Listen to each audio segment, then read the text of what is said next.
Quelles sont les cicatrices que tu emmènes avec toi au travail, dans tes relations, dans ton couple, dans ta vie, dans ton entreprise? Parce qu'on a tous des expériences qui nous ont marqués. Une critique qui nous a touchés beaucoup plus qu'on ne veut l'admettre. Et sans nous en rendre compte, ces expériences continuent de nous accompagner chaque jour. Imagine que tu as déjà été trahi par un associé. Qu'est-ce qui va se passer quand tu vas rencontrer un nouveau partenaire? Tu vas croire observer la situation de manière objective. Mais ton cerveau, lui, il porte encore les traces de l'ancienne histoire. Il surveille, il va analyser, il va chercher les signes de danger. Et parfois, il voit des menaces qui ne sont même pas là. Même chose dans les relations. Si tu as déjà été rejeté, abandonné ou constamment critiqué, tu peux te surprendre à interpréter certains comportements à travers cette ancienne blessure. Un message sans réponse, par exemple, va devenir « Ok, je dérange ». Une remarque, peu importe quelle qu'elle soit, va devenir « Je ne suis pas à la hauteur ». Ou tu peux interpréter un silence comme un « Il y a un problème ».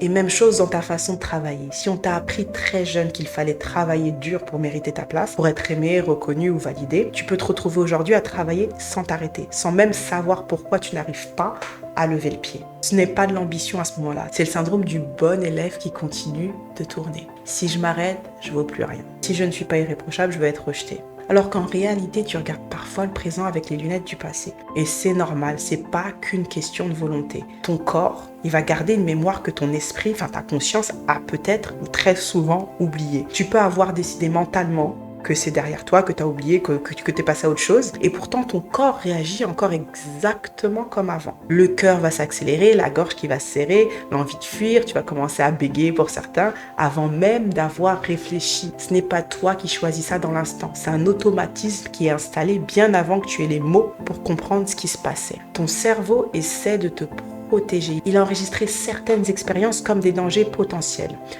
Celui que j'appelle le guerrier. Mais ce sera le sujet d'une autre vidéo. Le problème, c'est qu'à force de vouloir te protéger, ton corps, ton énergie, peut parfois t'empêcher d'avancer. La bonne nouvelle, c'est que tu n'es pas condamné à répéter les mêmes scénarios. La première étape, ce n'est pas de changer ton comportement, c'est d'identifier les lunettes que tu portes. À travers quoi tu es en train d'interpréter cette situation. Quand une émotion est trop forte, quand une réaction semble disproportionnée, pose-toi. Et pose-toi cette question. Est-ce que je réagis à ce qui se passe aujourd'hui ou est-ce qu'une vieille histoire est en train de parler à travers moi? Parce que tant qu'on ne voit pas la configuration du scénario, on continue à jouer le même rôle. Mais à partir du moment où l'on prend conscience, on peut commencer à réécrire l'histoire. Et c'est exactement le travail qu'on fait dans la méthode Dan. Identifier les lunettes à travers lesquelles tu vis tes relations, ton travail, tes décisions, pour pouvoir petit à petit réécrire le scénario plutôt que de le jouer indéfiniment sans le savoir. Et c'est souvent là que les plus grands changements commencent. Si tu sens que certaines réactions, certaines peurs reviennent trop souvent et trop fort pour être seulement liées à ce qui se passe aujourd'hui, écris-moi appel en commentaire ou en DM et on regarde ensemble quelles lunettes tu portes encore.